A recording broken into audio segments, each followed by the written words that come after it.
She jumped into the arms of a stranger because of a cockroach, not knowing he was a millionaire who would fall in love with her. Before we start the story, leave a comment with the city you're watching from. And at the end, don't forget to rate this story from 0 to 10. Enjoy the story. Help! There's a monster here! Luna screamed, and in a desperate impulse for survival, or maybe sheer embarrassment, she jumped into the lap of the first customer sitting nearby.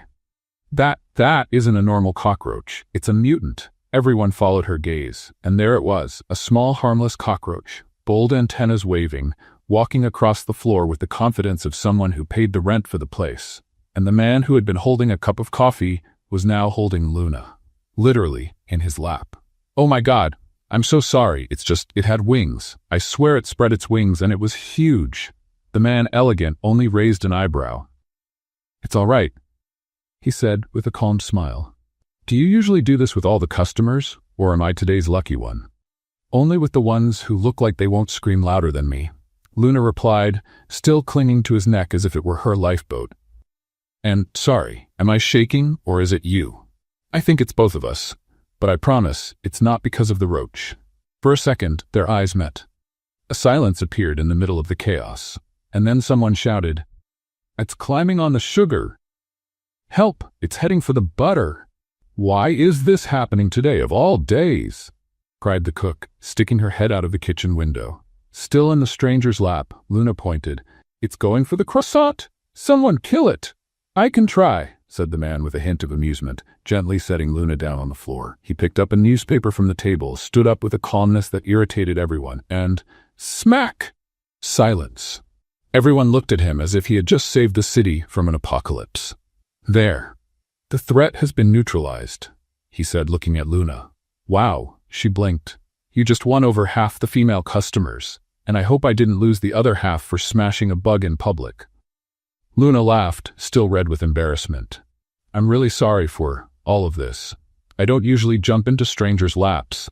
"That's a shame," he smiled, "because this was the best coffee I've had in years." She blushed even more. "What's your name?" he asked before finishing his last sip of coffee.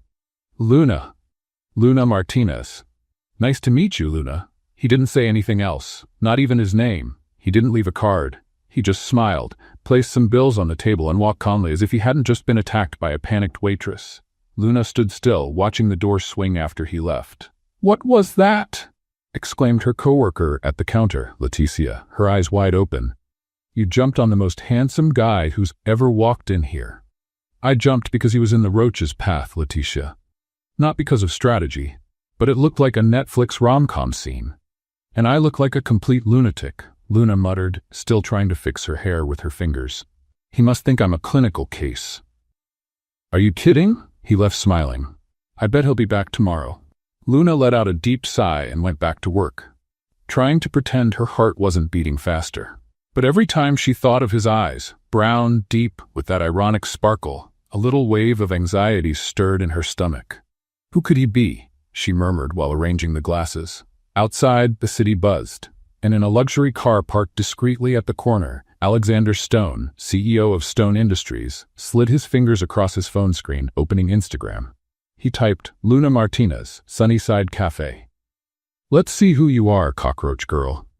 And he smiled, as if he had just discovered his new favorite pastime.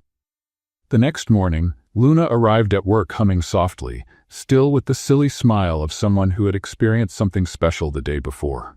The mysterious man had occupied her thoughts all night, and she caught herself imagining if he would really come back. "Good morning, everyone," she greeted cheerfully, tying the apron around her waist. But the atmosphere in the cafe felt strange. Leticia looked at her with a worried expression, and the manager, Mr. Morrison, appeared almost immediately from the back office, his face stern. "Luna, I need to talk to you, now." His harsh tone made Luna's stomach churn. She followed him into the small office, cluttered with boxes of supplies and scattered papers. "Sit down," he said, pointing to an old plastic chair. "Did something happen, Mr. Morrison?" "Yes, it did. I got 3 phone calls this morning. 3 customers complaining about your behavior yesterday." Luna felt the blood drain from her face. "My behavior?" "The cockroach incident, Luna. Mrs. Henderson called saying it was an embarrassing and inappropriate scene. Mr. Patterson said he won't come back as long as you're working here, and Mrs. Williams commented that it was a display of unprofessionalism. But I got scared. It was a reflex. You jumped onto a customer's lap, Luna.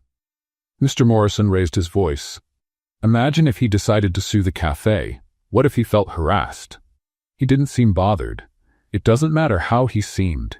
What matters is that 3 of our longest customers are offended. Mrs. Henderson has been coming here for 15 years. Luna felt tears burning in her eyes but tried to keep her composure. Mr. Morrison, I can apologize to them. I can explain it was a misunderstanding that Luna, you're a good employee, but I can't risk losing more customers over this. You're fired. The words hit her like a bucket of cold water. Fired? Because of a cockroach? Because of your inappropriate behavior in a professional situation. I'll pay you for today, but I need you to gather your things. Luna stayed silent for a few seconds, trying to process what was happening. The job at Sunnyside Cafe wasn't a dream job, but it paid her bills. Without it, she wouldn't be able to cover the rent on the small apartment she shared with Sophia, her college roommate. Mr. Morrison, I need this job. I'll do anything to make up for it. I'll work for free this weekend, clean the entire cafe, anything. The decision has been made, Luna. I'm sorry. She stood up on shaky legs, trying to keep her dignity. All right, I'll get my things. Back at the counter, Leticia rushed to her. What did he say? By the look on your face, it wasn't good news. I was fired, Luna whispered, grabbing her things from the staff locker. Because of the cockroach? That's ridiculous. Because of the customers who complained about the embarrassing scene yesterday. Leticia shook her head, outraged. Mrs. Henderson complains about everything, even the color of the sky. And Mr. Patterson never leaves a tip anyway. This is unfair, Luna. Life goes on. Luna sighed, stuffing the last item into her bag. I need to get out of here before I start crying in front of everyone. She gave her friend a quick hug and left the cafe through the back door, feeling the eyes of the other employees on her. The rest of the day passed in a blur. Luna spent hours on her laptop, sending out resumes to every place she could find, but the feeling of despair only grew stronger. The little money she had saved might cover 1 more month of rent, maybe. 2 hours after Luna had left, a familiar figure walked into Sunnyside Cafe. Alexander looked around, searching for the dark-haired waitress who had made his previous day far more interesting. Excuse me, he called to the new waiter, a thin young man of about 20. Is Luna working today? Luna?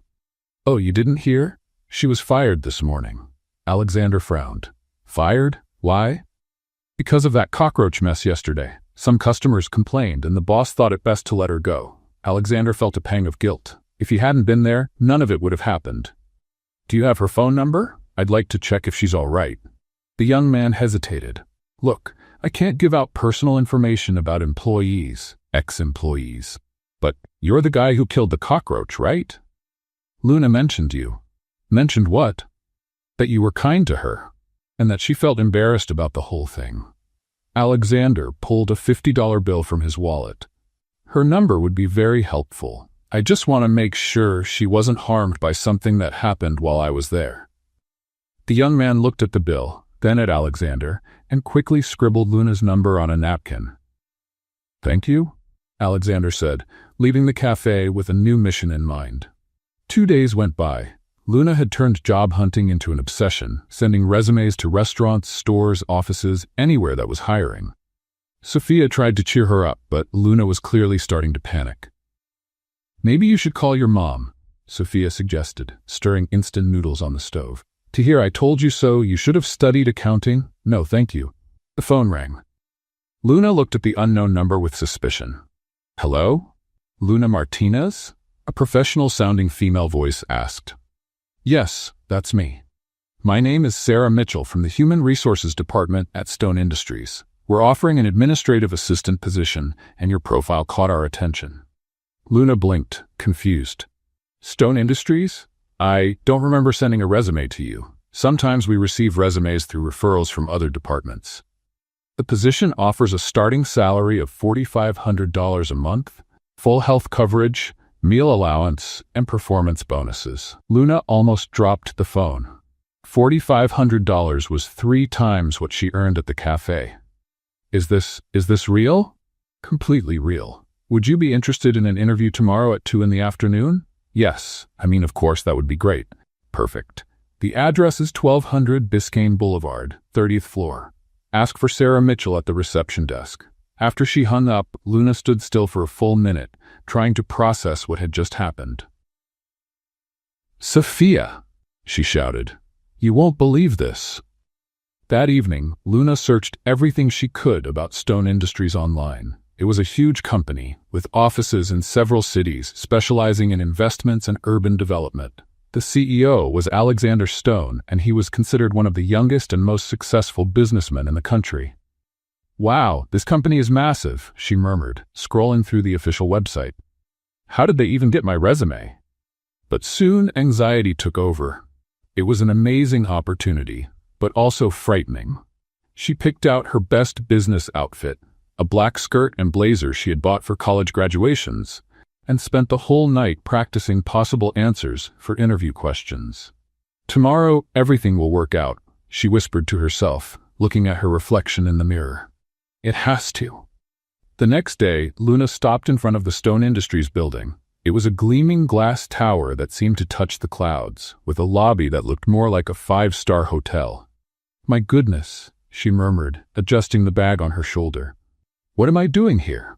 The receptionist, an elegant woman of about 40, greeted her with a professional smile. "Luna Martinez? Sarah Mitchell is expecting you." The elevator was so quiet that Luna didn't even notice when it reached the 15th floor. Sarah welcomed her warmly and gave her a quick tour of the marketing department. "This will be your workstation," Sarah said, pointing to a modern desk with a state-of-the-art computer. "You'll be supporting the advertising campaign team. Reports, market research, organizing presentations." Luna tried not to look too impressed, but it was hard. The entire Sunnyside Cafe could fit on that floor. "Everyone here is very qualified," Sarah continued. "But I'm sure you'll adjust well." 2 hours later, Luna was trying to understand the company's filing system when she decided to go to the break room for some coffee. In the hallway, she almost bumped into a man carrying a large box. "Excuse me," she said, quickly stepping aside. The man turned, and Luna felt her heart skip a beat. "You!" she exclaimed, pointing at him. "The guy with the cockroach!" Alexander smiled, trying not to drop the box. "Hi, Luna. What a crazy coincidence." "You work here?" she asked, still in shock. "I've been working here for a few years," he answered, adjusting the box in his arms. Luna looked at the box. "Oh, so you're the company's box carrier?" she asked naturally. Alexander opened his mouth to reply, then closed it. For a split second, he thought about telling her who he really was. It would be so easy. But looking at Luna, he saw something in her eyes that made him hesitate. She was looking at him as a regular person, not as the CEO of Stone Industries, not as a financial target, just as the kind man who had killed a cockroach for her. Yeah, something like that. Box carrier, organizer of things. Just a simple employee, he said, smiling. "That's nice. I just started today. Marketing assistant. Congratulations on the new job." "Thank you. And thank you again for yesterday, or the day before. You saved my life from that mutant creature. It was my pleasure. Literally." They stood there for a moment, smiling at each other, until Luna remembered where she was. "Well, I should get back to work. First day, you know how it is." "Of course. See you around." When Luna walked away, Alexander stayed in the hallway, watching her disappear. Then he looked at the box in his hands, which actually contained confidential documents he was taking to his office, and chuckled softly. Box carrier. Why not? That night, Alexander called his personal assistant. "Marcus, I need a favor. I want you to find an empty workstation on the 15th floor. Somewhere I can show up from time to time." "Sir? I don't understand." "Let's just say I'm doing some field research on the employee's work environment." "Field research involving a disguise?" "Something like that." Marcus sighed on the other end of the line. "I'll arrange a temporary desk in the supplies department. It's close to marketing." Perfect. During the following week, Alexander built an entire routine. He arrived early, went up to his office on the 30th floor to deal with urgent matters, then came down to the 15th floor and stayed there carrying boxes, organizing supplies, and watching Luna from a distance. She was amazing. In just 5 days, she had already optimized the team's filing system and suggested improvements for campaign organization. Everyone liked her. She was funny, smart, and worked with an impressive dedication. On Friday, during the coffee break, Luna was in the break room chatting with 2 colleagues. "Ladies, I have a question," Luna said, stirring sugar into her coffee. "Have you ever seen the CEO in person?" "Alexander Stone?" asked Jennifer from the design team. "A few times, from far away. He lives on the 30th floor." "What's he like?" Luna asked, genuinely curious. "He's probably handsome," answered Melissa, from planning. "But distant too. Rich since childhood, you know how it is. Probably one of those arrogant businessmen," Luna commented, taking a sip of coffee.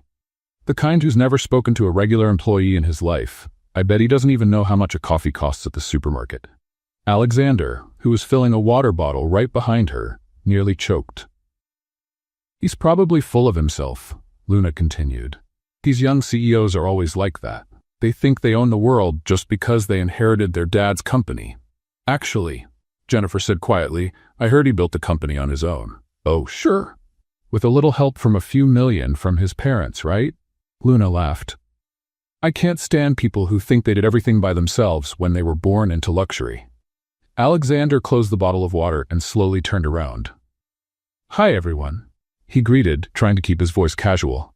"Hi, Alex," Luna smiled at him.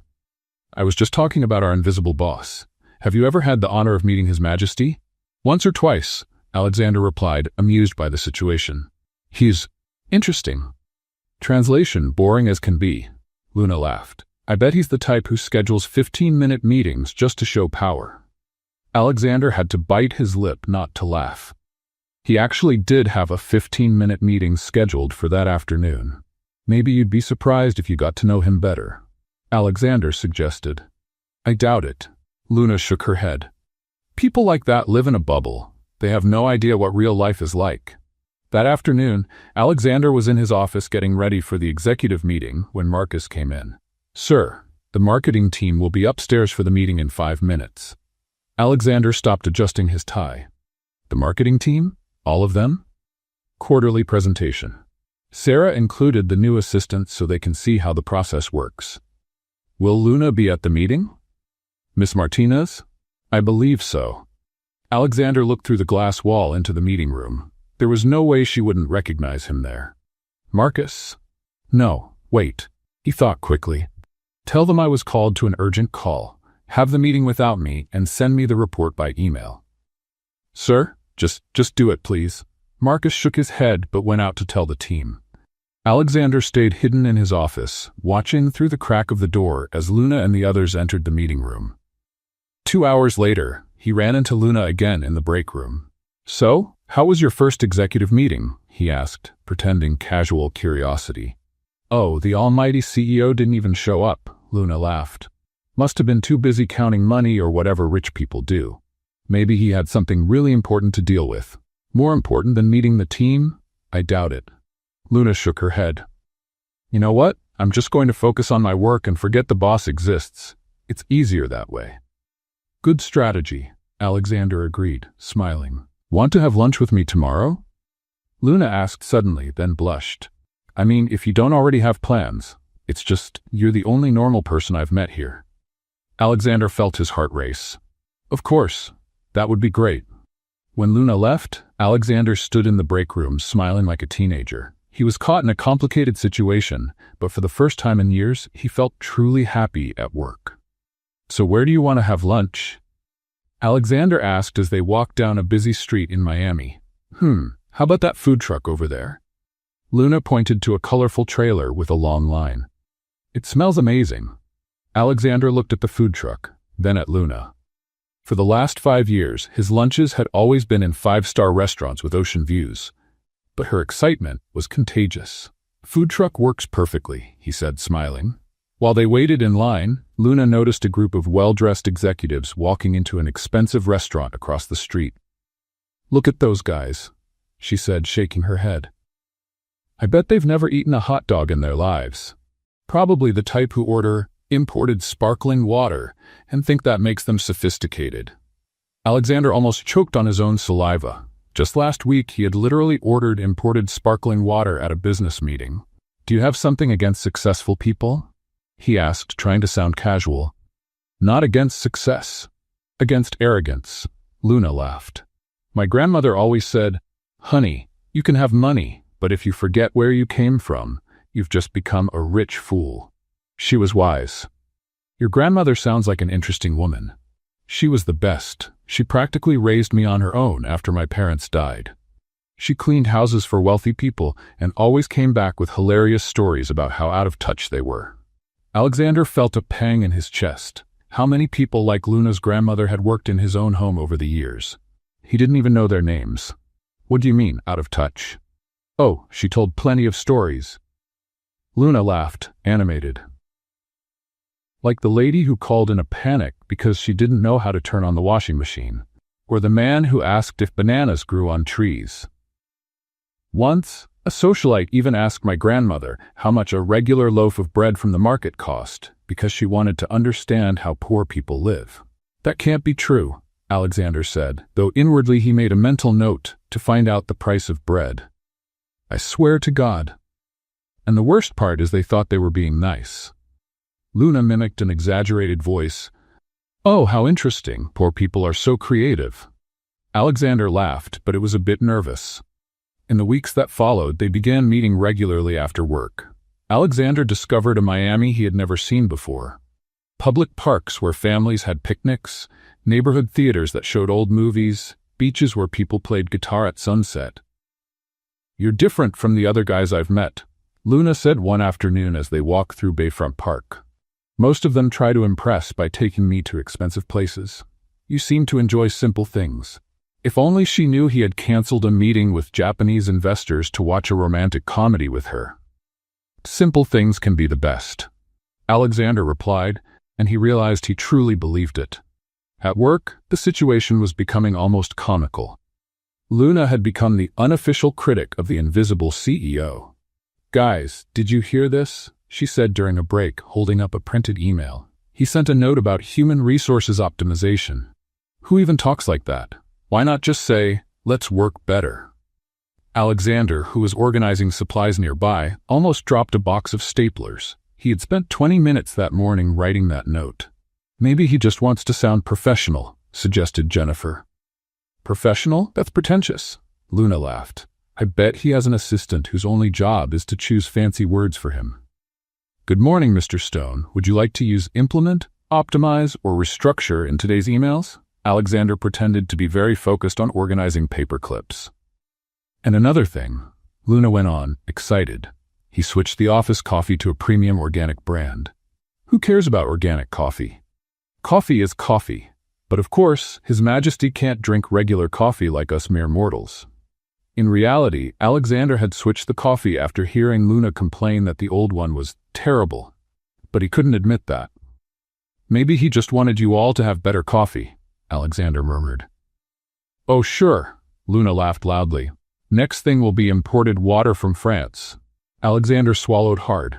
On Thursday, during sunset at South Beach, they were walking barefoot on the sand, Luna talking about her dream of starting a small consulting business. "Do you know what my biggest fear is?" she said, stopping to look at the horizon. "Becoming one of those people who forget where they came from, who stop seeing beauty in simple things." Alexander looked at her, hair tousled by the wind, a simple dress, eyes shining with the dreams she carried, and realized he was completely in love. "You would never be like that," he said, touching her face. "How do you know?" "Because you have something money can't buy. Authenticity. That's when it happened. A soft, sweet kiss, tasting of the coconut ice cream they had shared, and carrying the flavor of endless possibilities. "Luna," Alexander said, his forehead still against hers, "will you be my girlfriend officially?" "Of course, silly. I've been waiting for you to ask for weeks." The next day, Alexander arrived at the office feeling like he was floating. Marcus found him signing documents with a silly smile on his face. "Sir, the third quarter financial report." "Marcus, do you know how much a regular loaf of bread costs at the supermarket?" "Sir? And do you know how much someone working at a cafe actually makes?"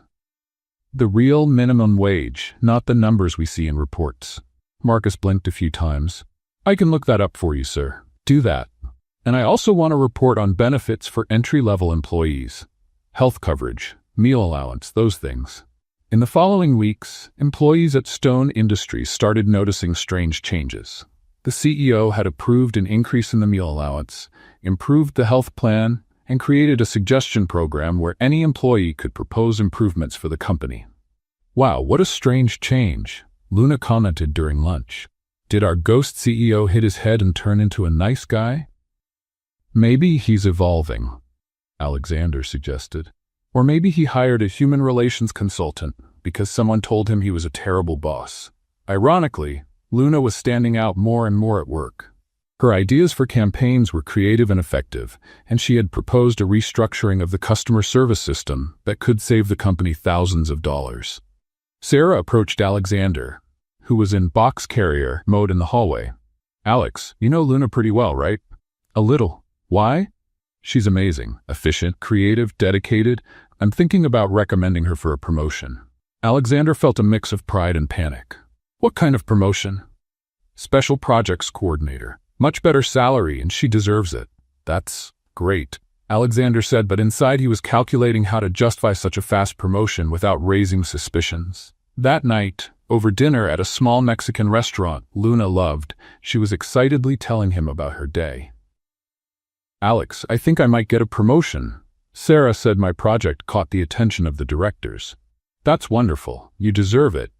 It feels kind of surreal, you know? A month ago I was serving coffee, and now I'm creating campaigns that could be on television.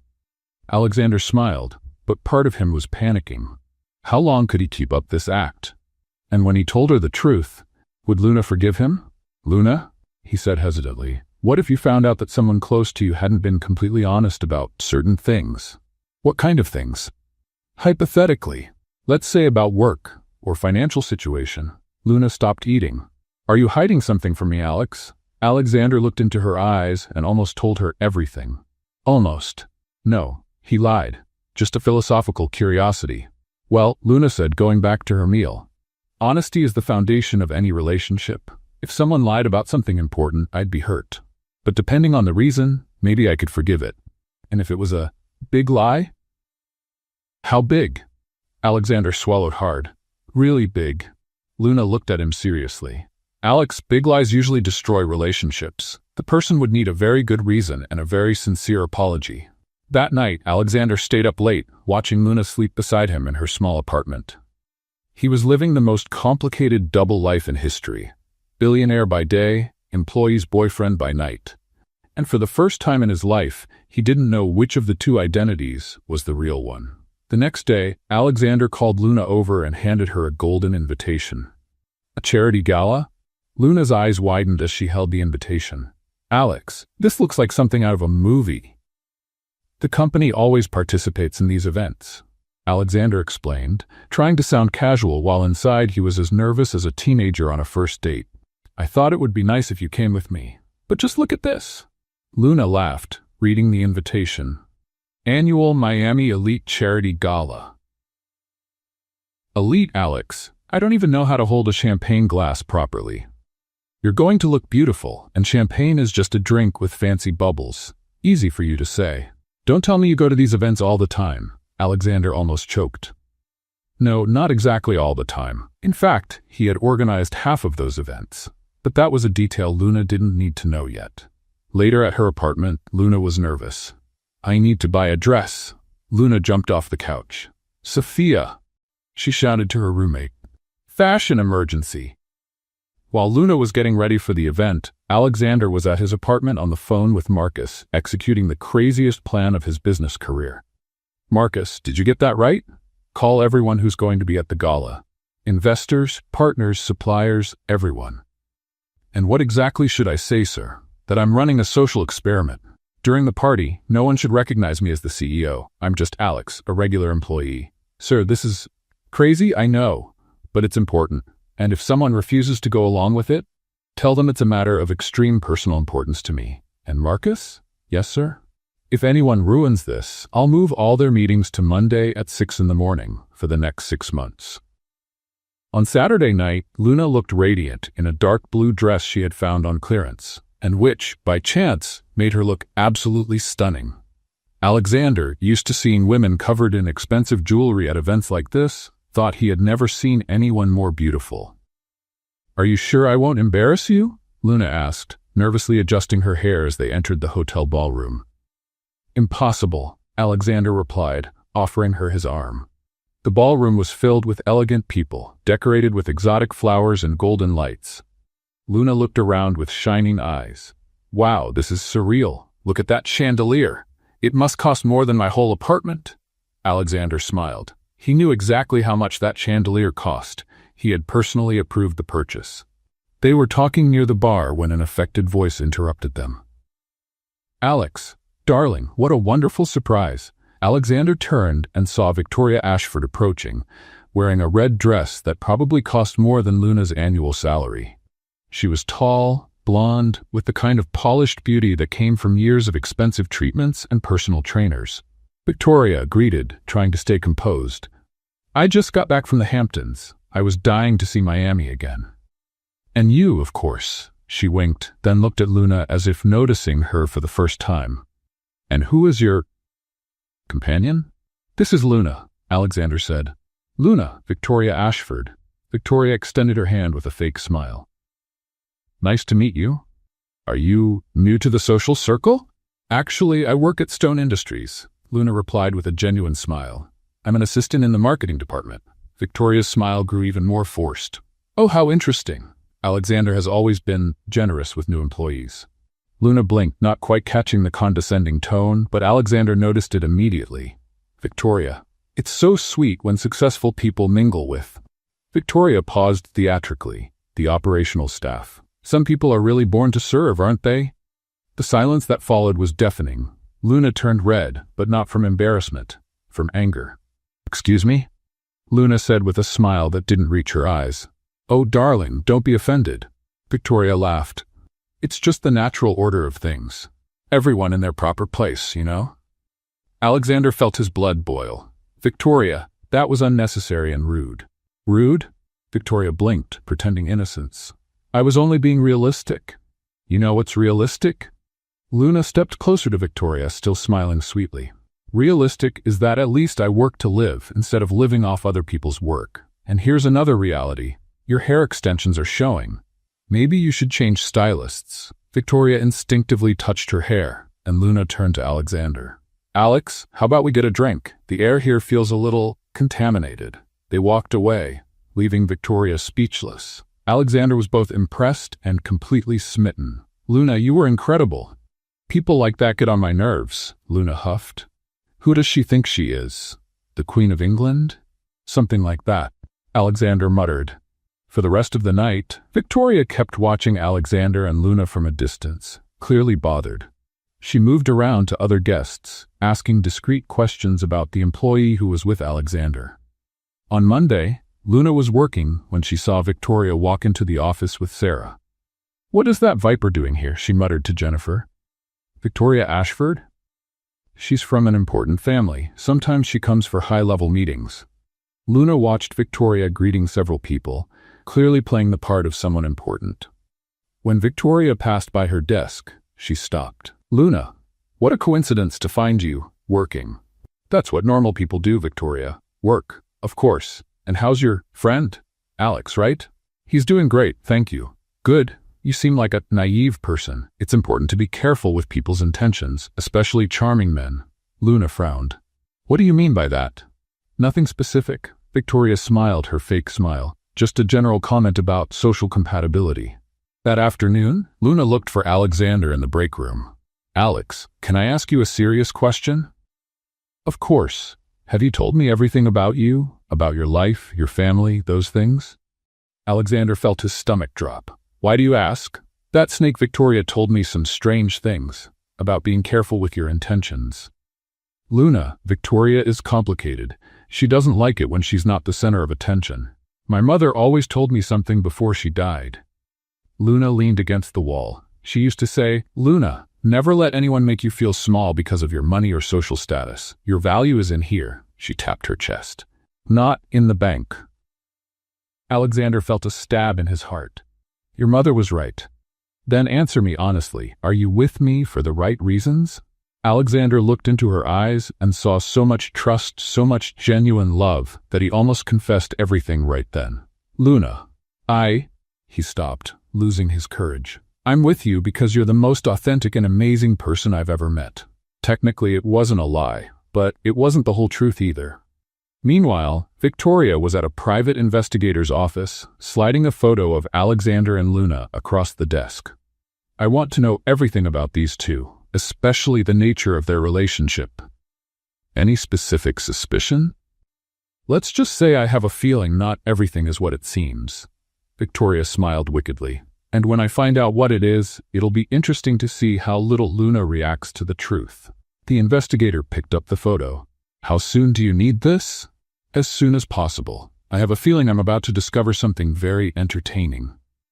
Victoria left the office humming. Luna was organizing reports at her desk when Sarah rushed in, her urgent expression making Luna's stomach tighten. Luna, I need you to take these documents to the CEO right away. It's extremely urgent. To the CEO?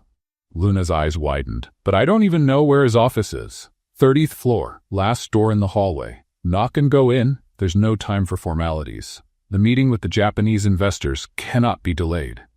Luna grabbed the folder with trembling hands. She was finally going to meet the famous Alexander Stone, the invisible man she had criticized so often. What am I wearing? She murmured, looking down. Oh my God, this blouse has a coffee stain. He'll think I'm sloppy. In the elevator, Luna tried to fix her hair using the reflection in the metal doors. All right, Luna.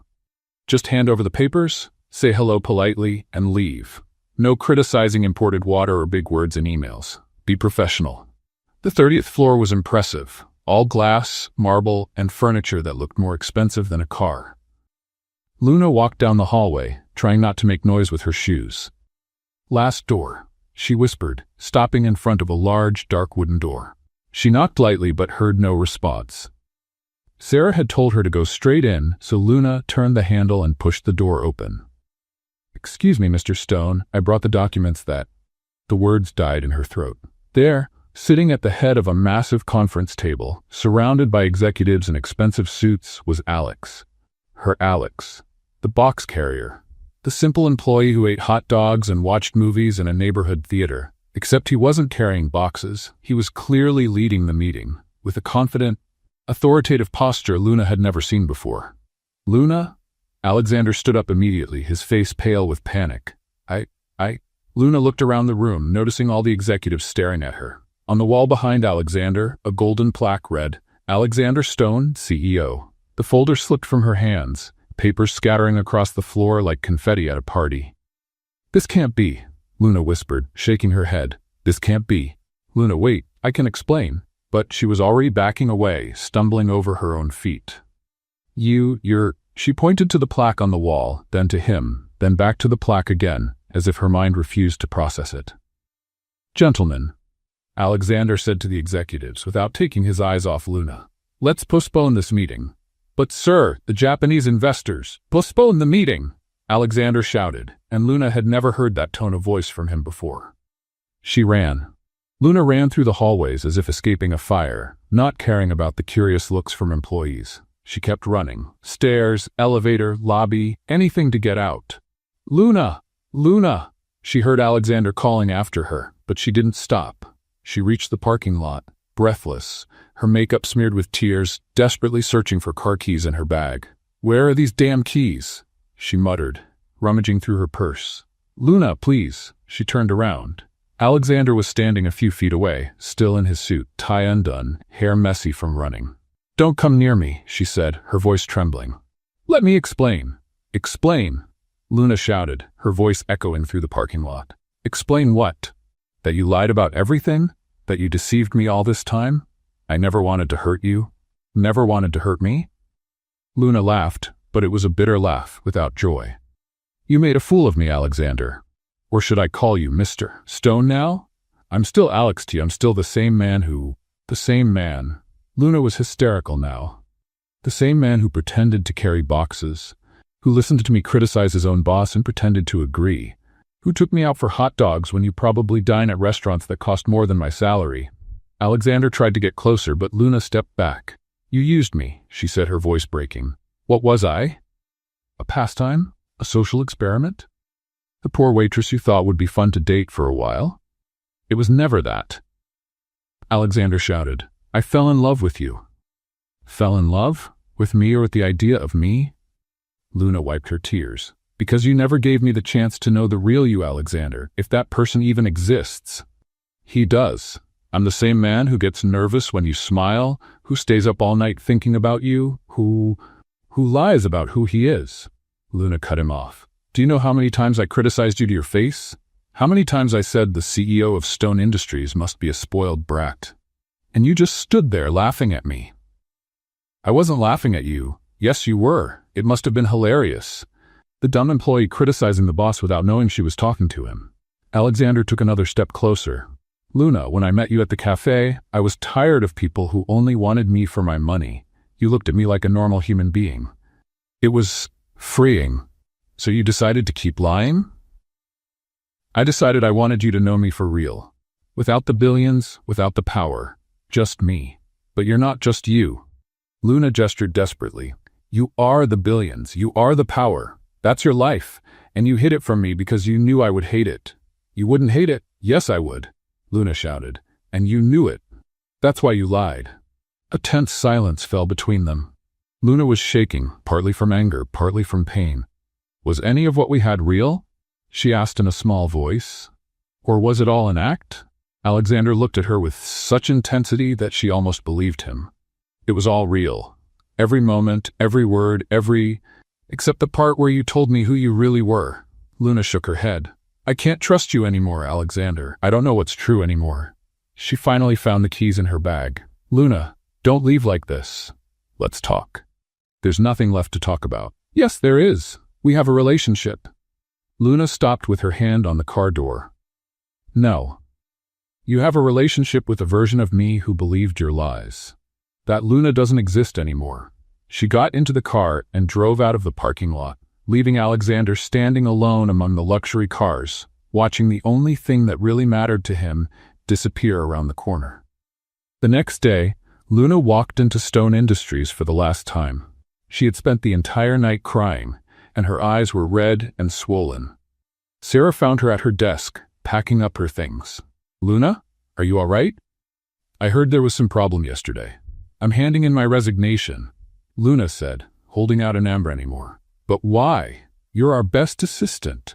Luna looked around the office, at the colleagues she had grown to like, at the desk where she had been happy. I just can't anymore. I'm sorry. She picked up the box with her belongings and left, without looking back. On the 30th floor, Alexander was standing at the window of his office, watching the movement on the street below. Marcus came in with reports, but he didn't even turn around. Sir? The meeting with the Japanese has been rescheduled for. Marcus, have you ever truly been in love? Sir? Forget it, Alexander murmured. Cancel all meetings for today. The door opened and Victoria walked in, wearing a smile of false concern. Alexander, dear, I heard there was a little incident yesterday. How are you? Alexander turned, and Victoria almost stepped back when she saw the expression on his face. You knew, didn't you? Knew what? That she would find out. You investigated, discovered my disguise, and… Alexander, I don't know what you're talking about. Victoria lied smoothly. But maybe it was for the best. Now you can focus on someone from your own social circle. Alexander looked at her with disgust. Get out of my office. Alexander, get out. Victoria left quickly, but she was smiling. Her plan had worked perfectly. Meanwhile, in the small apartment, Luna was lying on the couch, hugging a pillow and sobbing. Sophia was sitting on the floor next to her, handing her tissues. Luna, maybe he really does love you. How would I know? Luna cried. How can I know what was real and what was a lie? He made me feel special, Sophia. He made me believe that someone like him could care about someone like me. But it was all fake. Maybe it wasn't. It was, Luna sighed, exhausted. And the worst part is, I really did fall in love with him, with the Alex he pretended to be. And now I don't know if that man ever existed, or if it was just a fantasy. She curled up on the couch, closing her eyes, trying to erase the memories of every smile, every kiss, every moment that now felt like a carefully built lie. A few days later, Luna was sitting in an uncomfortable chair, in a room that looked more like a storage closet than an office, waiting for her 5th job interview that week. The place smelled like stale coffee and disinfectant, a combination that was becoming all too familiar. Luna Martinez, called a short woman in her 50s, glasses hanging from a gold chain. "That's me." Luna jumped up so quickly she almost knocked the chair over. "I'm Dolores, owner of Sunshine Marketing, a small company, but with a big heart," the woman said, shaking Luna's hand with surprising strength. "I saw your resume. Experience at Stone Industries. Impressive." Luna's chest tightened just hearing the name. "Yes, it was an interesting experience." "Why did you leave?" "Big company, good salary. Let's say I had philosophical differences with management." Luna answered diplomatically. "Ah, I get it. Bad boss? Something like that." Luna murmured. "Well, here you'll make $2,000 a month, no full health plan, no meal allowance, but—" Dolores smiled. "No bad boss either. Just me, and I'm only half crazy." Luna laughed for the first time in days. "I'll take it." "Great. You start Monday. And Luna?" Dolores winked. "Here no one pretends to be someone they're not. We're all just honest poor folks." While Luna was restarting her professional life at a wobbly, wooden desk with a computer that took 5 minutes to turn on, Alexander was turning Stone Industries into the most depressing place in Miami. "Sir?" Marcus walked into the office carefully, as if handling a wounded animal. The monthly reports. Alexander was staring out the window, wearing a wrinkled suit, messy hair, and holding a cup of coffee that had gone cold hours ago. "Sir?" "Marcus, do you think I'm a horrible person?" "Sir?" "A simple question. Am I horrible?" Marcus hesitated. In the last few days, Alexander had canceled 3 important meetings, rejected $2 million contracts, and spent hours staring at his phone, as if waiting for it to ring on its own. "You're going through a hard time." "That doesn't answer my question." "Sir, you're my boss. I can't say you're horrible." "And if I weren't your boss?" Marcus looked at Alexander. Unshaven, red-eyed, radiating a sadness that had employees whispering in the hallways. "If you weren't my boss, I'd say you look like someone who lost something very important and doesn't know how to get it back." Alexander finally turned around. "Sharp, Marcus. Very sharp." That same afternoon, Victoria showed up at Alexander's office wearing a dress that probably cost more than Luna's annual salary at Sunshine Marketing. "Alexander, darling, you look terrible." "Thank you, Victoria. Very comforting. That's why I'm here." She sat down in the chair across from his desk. "I organized a dinner at the club on Saturday. Interesting people, wonderful food. I'm not in the mood to socialize." "Exactly why you need to. You can't hide here forever because of a secretary." Alexander gave her a look that made Victoria pull back slightly. "Her name is Luna." "Of course, darling, Luna. But let's be practical." Victoria leaned forward. "You're Alexander Stone. You can have any woman in Miami. Why torture yourself over someone who clearly doesn't understand your world?" Maybe that's exactly why she was special. Was. Past tense. "Now you need to move on." Alexander sighed. "Fine. A dinner. But only because you won't leave me alone until I agree." "Perfect." Victoria smiled triumphantly. Meanwhile, Luna was at her new desk at Sunshine Marketing, creating a campaign for a cupcake shop, when Sophia called. "Luna, you need to get out of that apartment on weekends." "I'm fine here, thanks." "You're turning into a hermit. Yesterday you talked to the television." "I was disagreeing with the news. That's different." "Luna, maybe you should give Alexander a second chance." Luna stopped typing. "Sophia, listen, I know he lied, but maybe he really loved you and just didn't know how to tell the truth. He had plenty of chances to tell me." "What if he was afraid? What if he's been used for his money so many times that he's become paranoid?" Luna looked at her computer screen, where there was a picture of a smiling cupcake. "It doesn't matter anymore." "Yes, it does. You're miserable. He probably is too." "How do you know?" "Because when 2 people truly love each other and they split, both are miserable." On Monday, Luna arrived at work and found a huge bouquet of daisies on her desk. Daisies were her favorite flowers, something she had mentioned casually to Alexander during one of their outings. "Looks like someone has a secret admirer." Dolores sang, showing up with a coffee. Luna looked for a card, but there wasn't one. "Probably a delivery mistake," she murmured, but kept the flowers anyway. On Tuesday, sunflowers arrived. On Wednesday, yellow tulips. always without a card, always flowers she loved. Luna, Dolores said on Thursday, glancing at the office that was starting to look like a flower shop. Either you have the most persistent admirer in the world, or someone's trying to turn our company into a greenhouse. Luna sighed. I think I know who it is. And are you going to do something about it? I'll pretend I'm not receiving them. Ah, the ostrich strategy. Classic. Meanwhile, Alexander was in his office, calling the same flower shop every morning. Good morning, is this Flowers and Love? I'd like to send another bouquet to Mr. Stone. The clerk said, You've already sent flowers every day this week. The recipient hasn't called to thank you even once.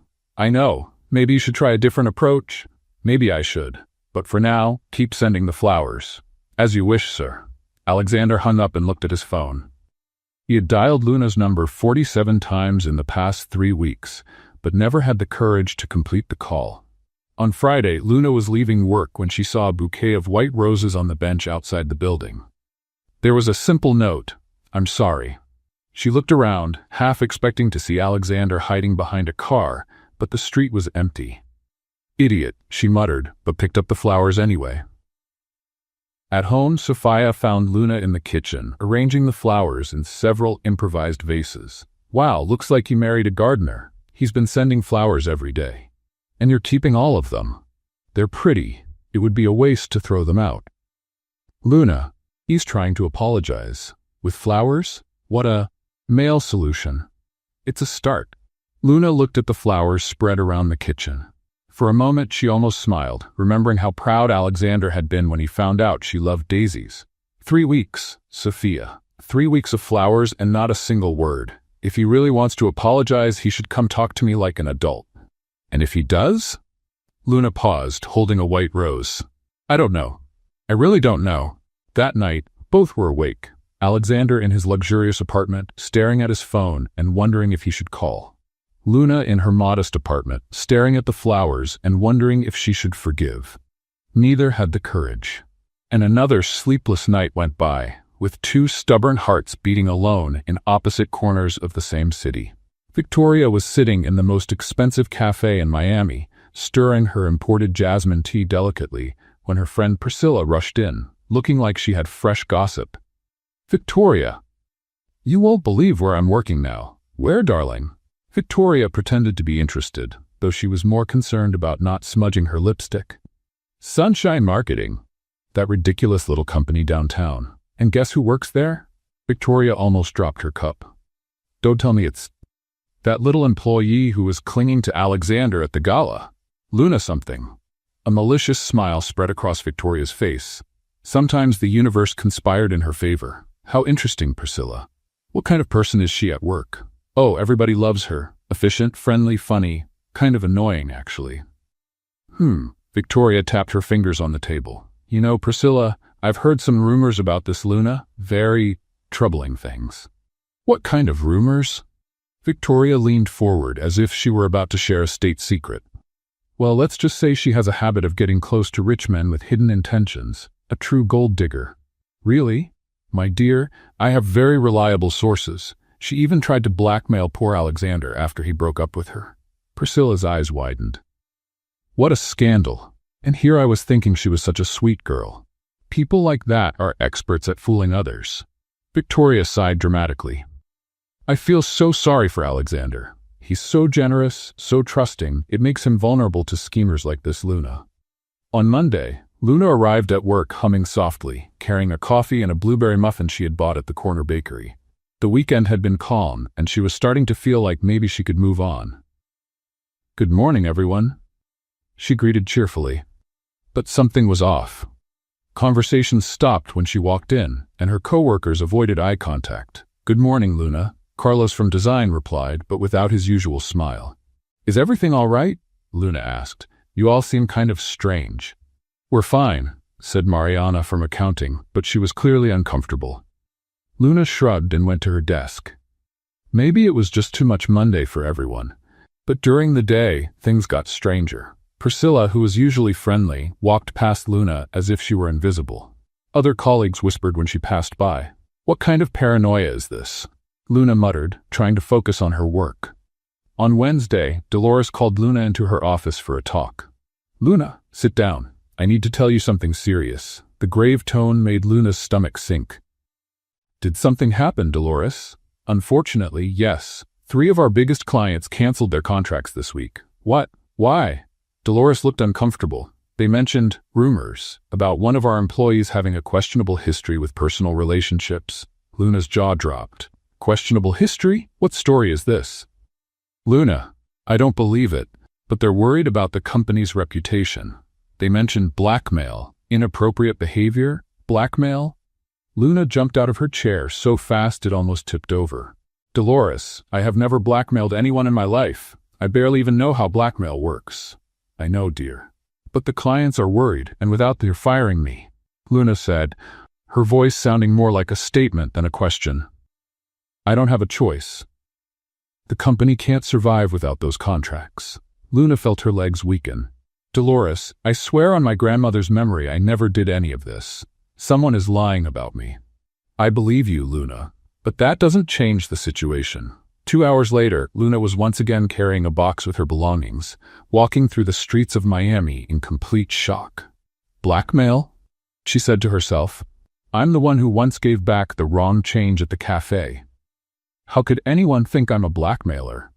In the following days, Luna discovered the rumors had spread like wildfire. Every job interview ended with suspicious looks and, "We'll be in touch." "Sophia, nobody wants to hire me," Luna said, slumped on the couch with a tub of ice cream. "It's like I have a sign on my forehead that says professional con artist." "That's way too specific to be a coincidence," Sophia said, frowning. "Someone is doing this on purpose." "But who? I'm the most harmless person in the world. At most, someone could accuse me of singing too loudly in the shower." While Luna tried to figure out what was happening to her life, Alexander was in his office listening to the strangest report he had ever received. "Sir," Marcus said, clearly uncomfortable, "there are some rumors going around about Miss Luna." Alexander lifted his head from the papers. "What kind of rumors?" "Well, about her being a gold digger, and about an attempt at blackmail." Alexander was silent for a long moment. "Marcus, have you ever seen Luna in person?" "A few times, sir." "Does she strike you as the type of person who would blackmail someone?" Marcus thought of the friendly young woman who greeted everyone in the hallways and always thanked him when he held the elevator. "Honestly? No, sir. She barely manages to ask for a discount at the cafeteria." "Exactly. Something's wrong here." Alexander picked up the phone and called the best private investigator in Miami. "Robert, I need you to investigate the origin of some rumors, and I want fast results." 3 days later, Robert was back in Alexander's office with a report that made the CEO see red. "Mr. Stone, all the rumors trace back to a single source.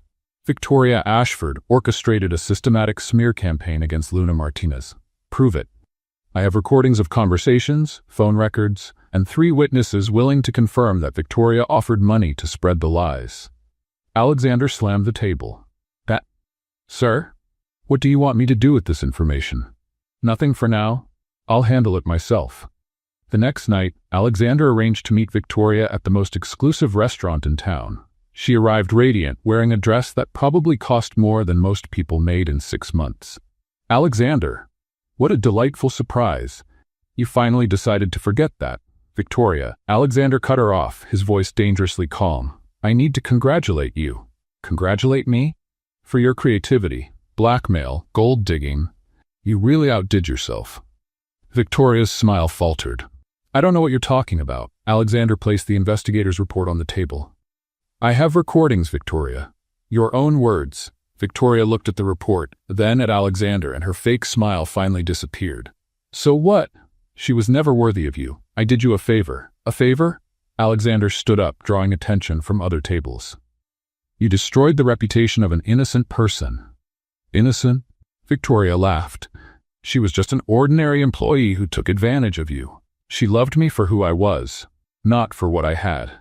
Something you never understood." "Alexander, be reasonable. You can have any woman in high society. I wanted Luna, and now, thanks to you, it might be too late to fix things." Alexander threw some bills on the table. "I never want to see you near me or Luna again." "And Victoria?" He leaned forward. "If I find out you've done anything else against her, I'll use every resource I have to make your life very, very difficult." Victoria was left alone at the table, watching Alexander walk out of the restaurant. For the first time in her privileged life, she realized she had lost something she truly wanted, and that maybe some battles weren't worth winning.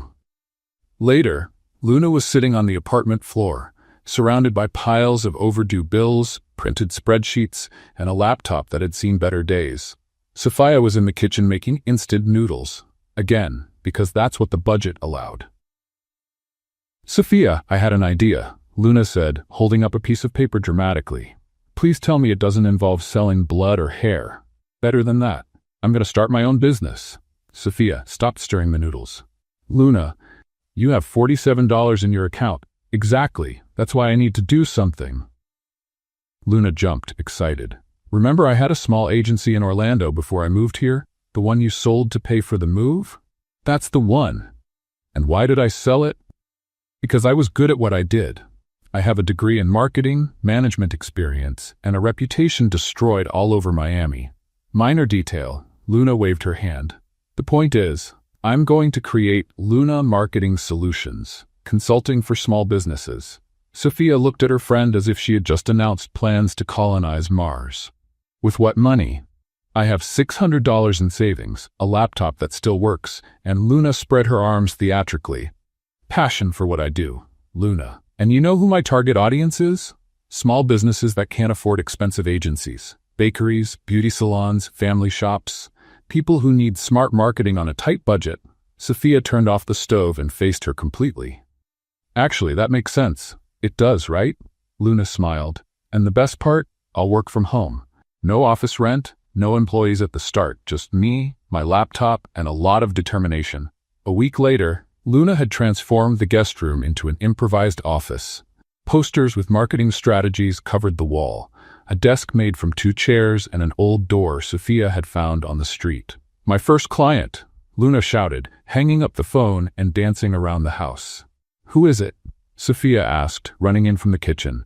"Mrs. Carmen, from the corner bakery. She wants a campaign to boost weekend sales." "How much is she paying?" $300. Luna paused.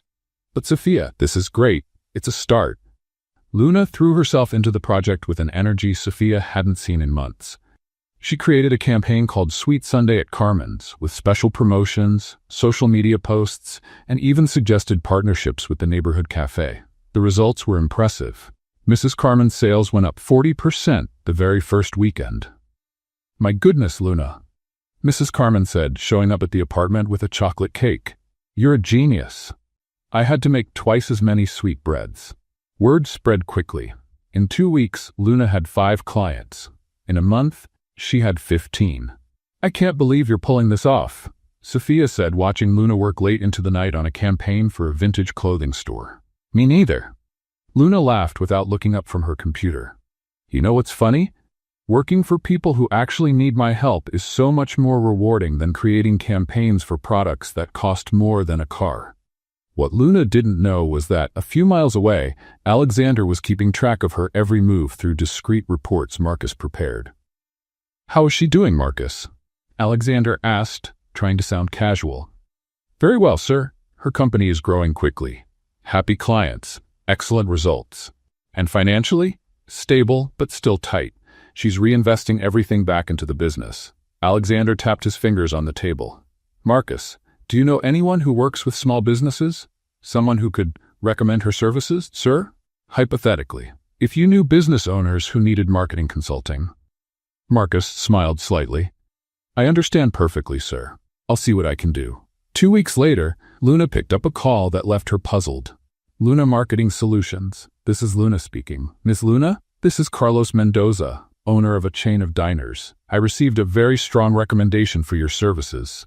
"That's wonderful. From whom?" Contact in the investment business. He said you're the best marketing consultant for small businesses in Miami." Luna frowned. "Interesting. Well, I'd be happy to help." The contract was 3 times larger than any she'd landed before. Within a week, she received 2 more similar referrals. "Sophia, this is strange," Luna said, looking at her packed schedule. "Like, strange in a good way, but still strange. Why?" These big clients are coming out of nowhere, and all of them were referred by people who don't want to be identified. Maybe you really are that good at what you do? I am, but... Luna paused. This feels familiar, like someone is helping me. Do you think it's Alexander? Luna stayed silent for a moment. I don't know. Maybe. But if it is, why would he do this after everything that happened? 3 months later, Luna had created a campaign for a fitness chain that went viral. The slogan, "Real Fitness for Real People," caught the attention of the local media. "Luna Martinez," said the TV reporter, adjusting her microphone. "I'm Jessica Santos from Channel 7. We'd like to do a feature on young, successful entrepreneurs. Would you have time for an interview?" Luna nearly choked on her coffee. An interview? On TV? Your campaign for Fit Life is being talked about all over Miami. We want to hear more about your story. On the day of the interview, Luna was more nervous than ever. She borrowed a blazer from Sophia and spent an hour trying to tame her hair. "So Luna," Jessica said during the recording, "how did Luna Marketing Solutions come about?" "Well, Jessica, sometimes life pushes us in directions we don't expect." Luna smiled nervously. "I was going through a difficult professional phase, and I decided to take a chance on myself." "What sets your company apart?" "I believe every business has a unique story to tell. My job is to find that story and help people share it in an authentic way." "You're very young to be so successful. What's your secret?" Luna thought for a moment. "Honesty. With clients and with myself. I've learned that no matter how many times you fall, what matters is getting back up and continuing to believe in your potential. And," she hesitated, "I've learned the importance of trusting the right people, or learning to trust again, even after being disappointed." In his office, Alexander was watching the interview live, with Marcus by his side. "She's amazing," Alexander murmured, with a proud smile. "Yes, sir. Miss Luna has always been special." "Learning to trust again," Alexander repeated her words. "Do you think she's talking about?" "I don't know, sir, but Ms. Luna has always been very wise." Alexander kept watching, feeling a mix of pride, longing, and a hint of hope. Maybe, just maybe, there was still a chance for them. "Marcus?" "Yes, sir? Do you think she would forgive me if I came back into her life?" Marcus looked at the boss he had seen wasting away for months. "Sir, some people deserve a second chance, especially when they've learned from their mistakes." Alexander nodded, still watching Luna on the TV screen. Maybe it was time to be brave enough to try again. 6 months after the TV interview, Luna was in what was now officially called the Luna Marketing Solutions office, a modest but organized space she had rented downtown Miami. For the first time in her life, she had real employees. "Everyone, meeting," Luna called out, clapping her hands like an excited teacher. They rushed into the meeting room, which also served as a break room, storage, and lounge. Miguel, 22, a social media specialist who spoke more slang than proper words. Carla, 45, a former secretary who knew organization better than anyone, and Roberto, 60, retired but back at work because staying home was too boring. "Guys, you won't believe this." Luna waved a paper in the air. "We just signed a contract with the São Paulo pharmacy chain. 15 stores. Wow," Miguel exclaimed. "That's awesome, boss." "Translating for those over 30, said Carla, glancing at Roberto. "That means very good." "In my day, we just said great," Roberto muttered, though he was smiling. Luna was glowing. In 6 months, she had gone from living in Sophia's apartment to having her own office, from working alone to leading a team of 4, and from $47 in her account to a monthly revenue that made her proud. To celebrate, Luna announced, "Pizza for everyone, the good kind, not the discount one." "Now that's what I'm talking about, boss." Miguel clapped his hands. What Luna didn't know was that at that very moment, Victoria was in a dark office talking to a man in dark glasses who looked like he had stepped out of a spy movie. "I need you to destroy her system," Victoria said, sliding an envelope full of cash across the table. "Computers, files, everything." "Ma'am, that's cybercrime. It could mean prison." "Not if it's done well," Victoria smiled coldly. "And you're the best, aren't you?" The man took the envelope. "When do you want it done?"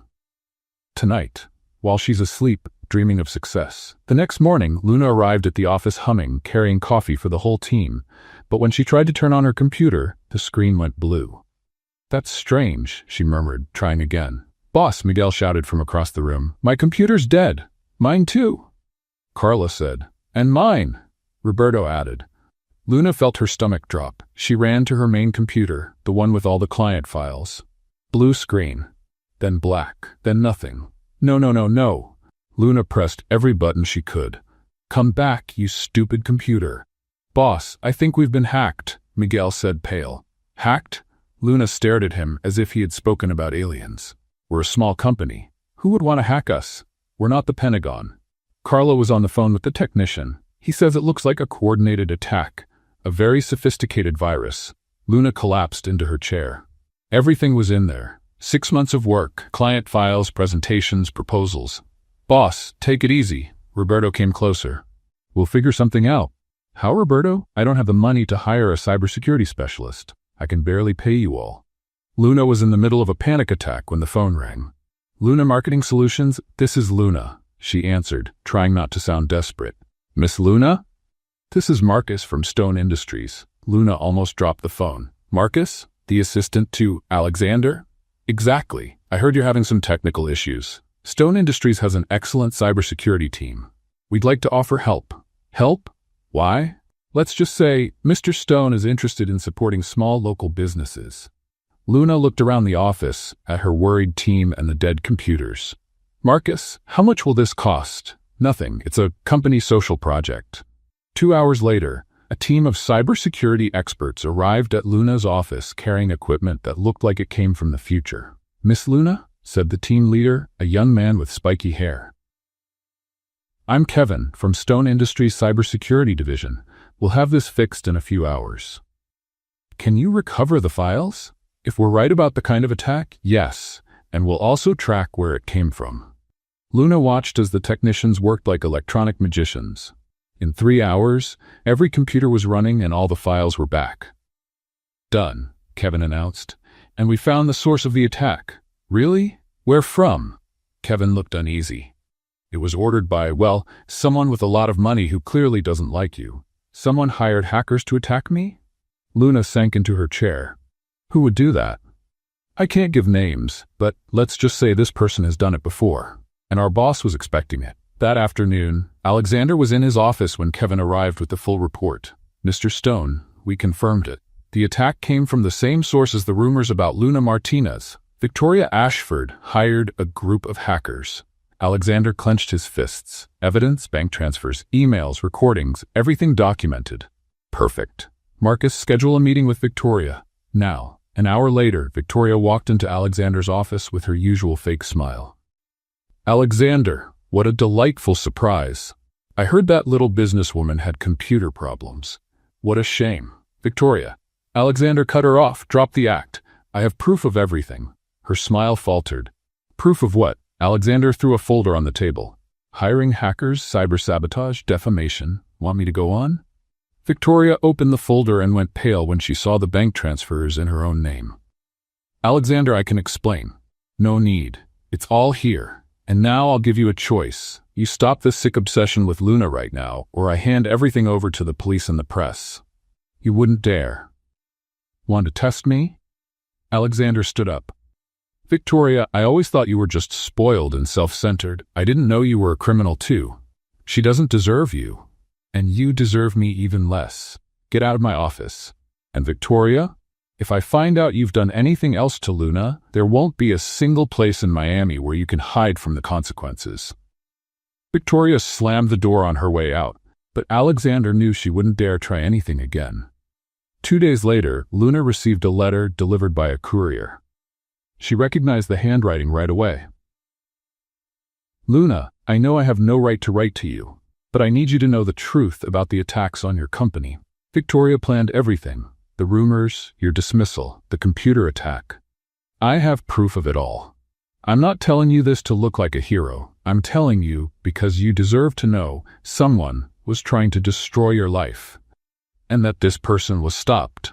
I've always loved you, Luna. Since the first day at the cafe, I lied about who I was because I was afraid you'd only see me as a rich, distant CEO.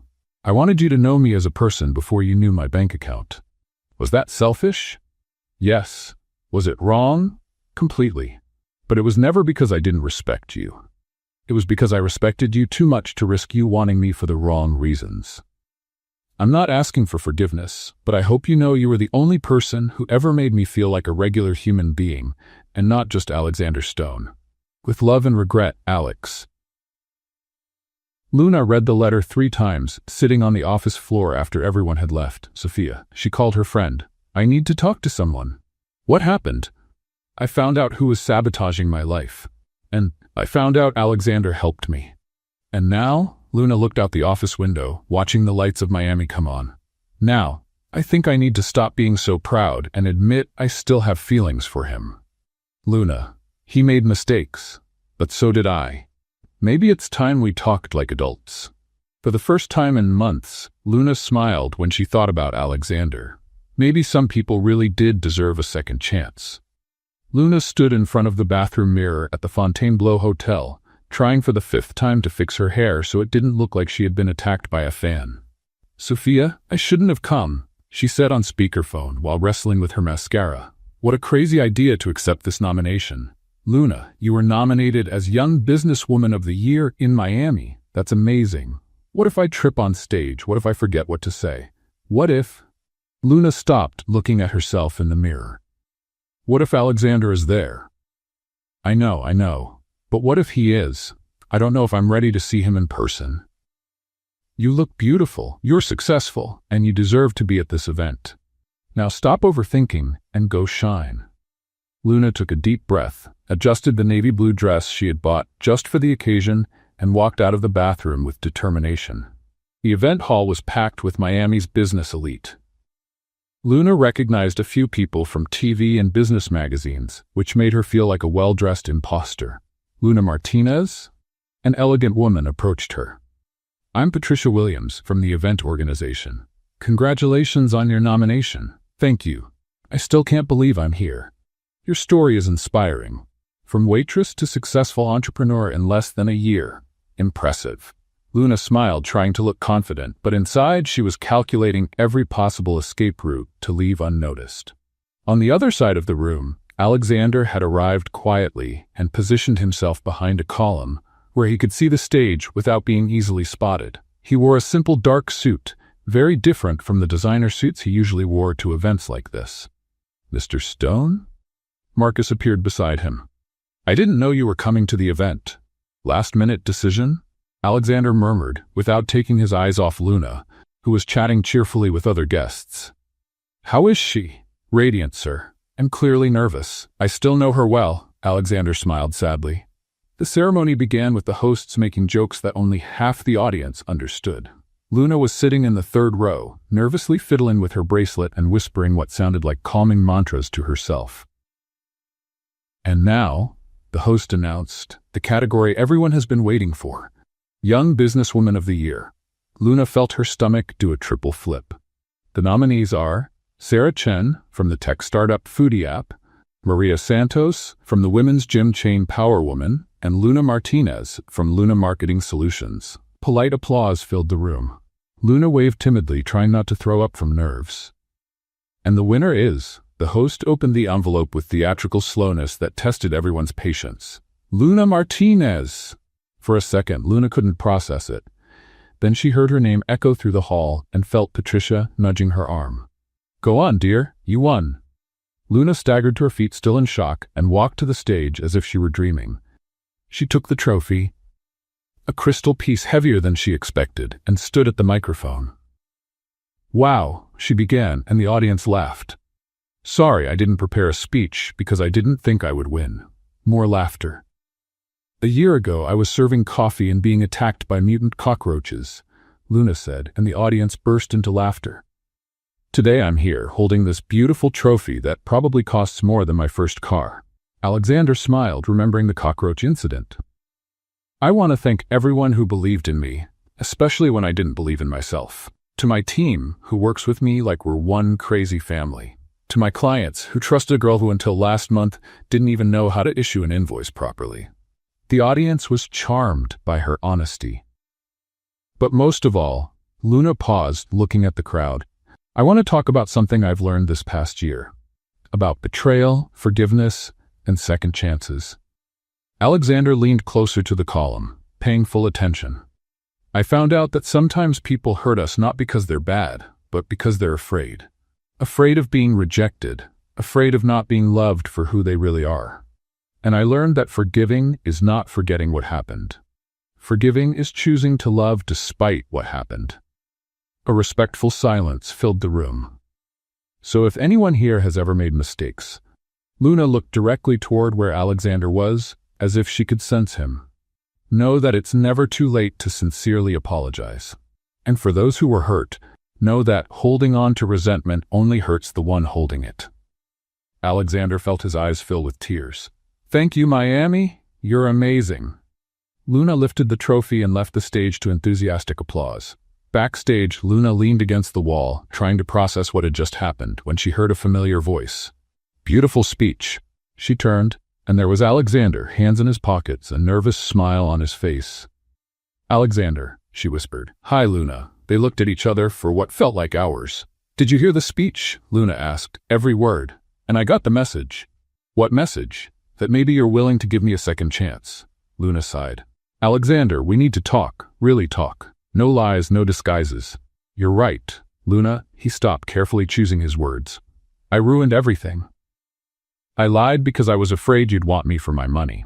But in the process, I ended up not giving you the chance to truly know me. And I was too proud to try to understand your reasons, Luna admitted. I should have talked to you instead of running away.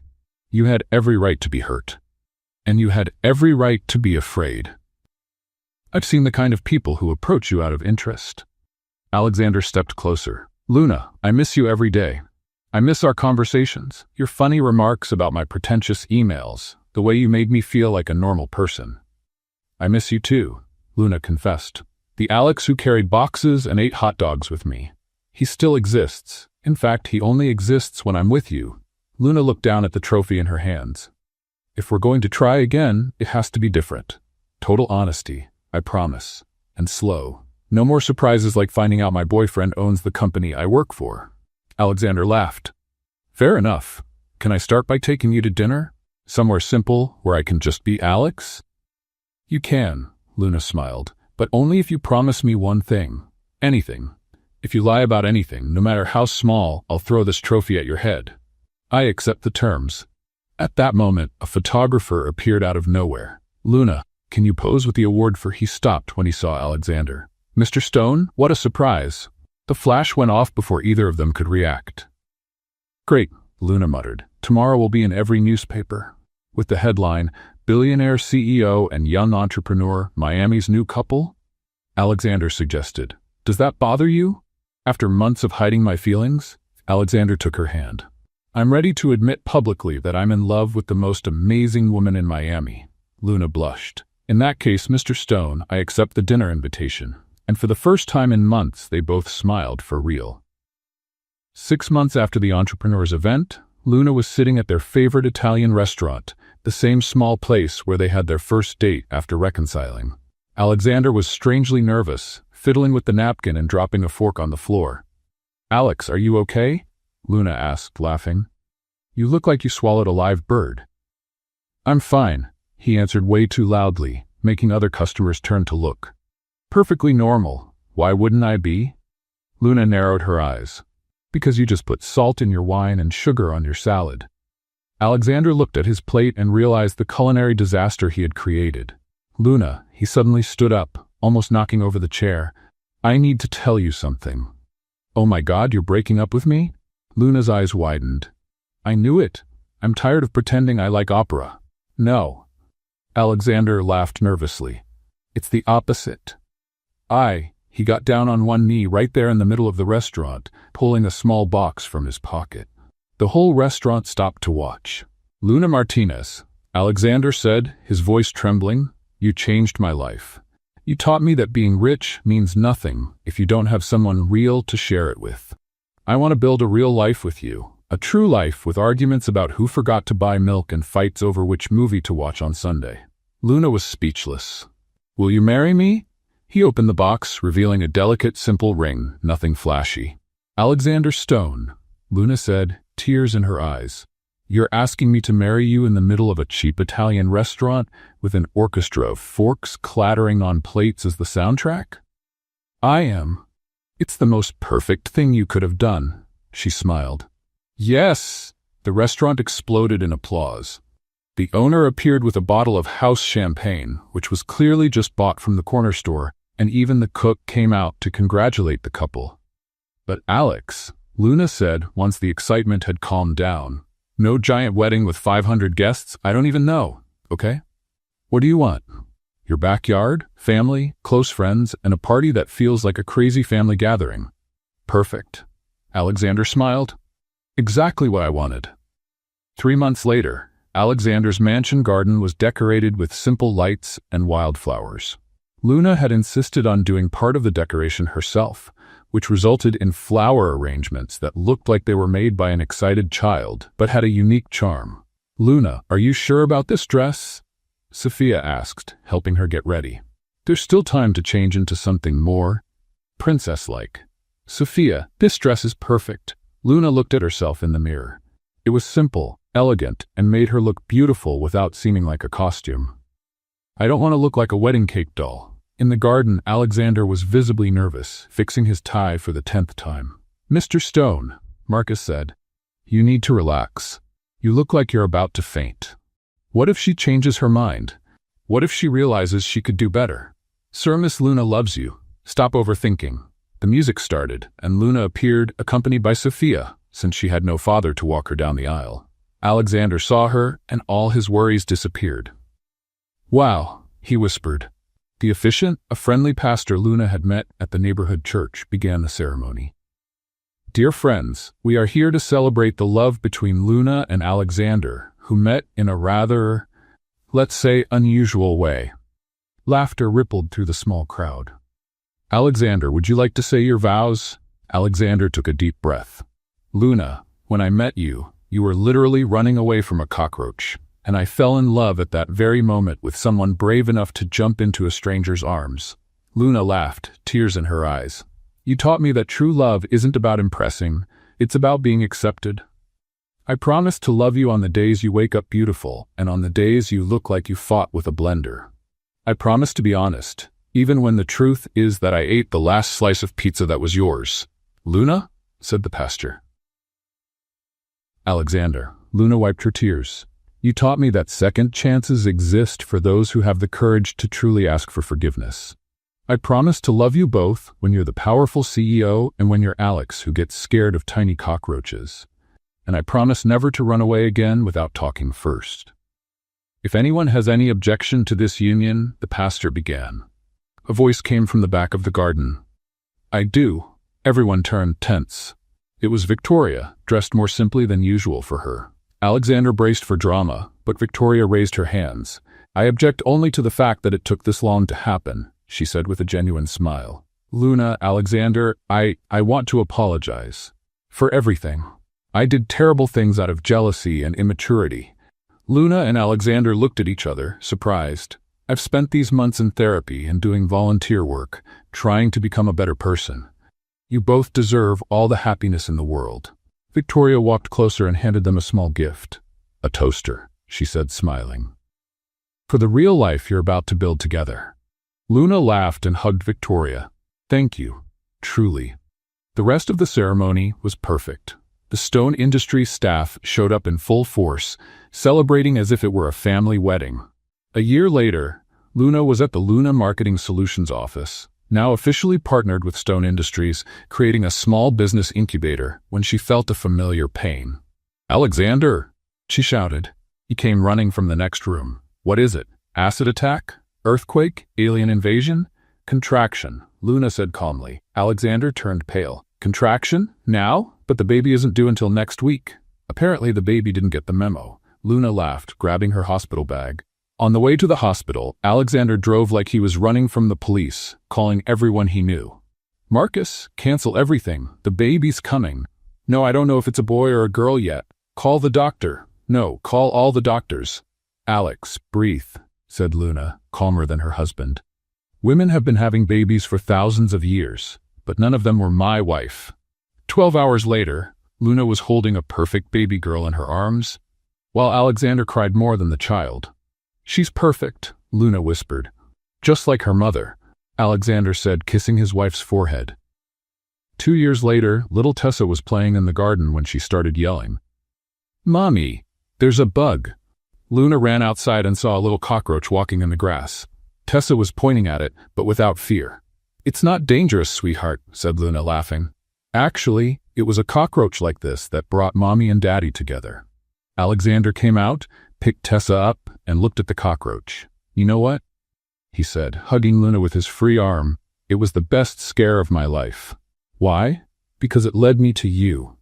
And to this." He pointed to the house, to Tessa, to the life they had built together. "The best love I've ever known." Luna kissed him while Tessa laughed, and the cockroach calmly went on its way. Sometimes, the best happy endings start in the most unexpected places. Even in a stranger's arms, running from a cockroach. What did you think of the story?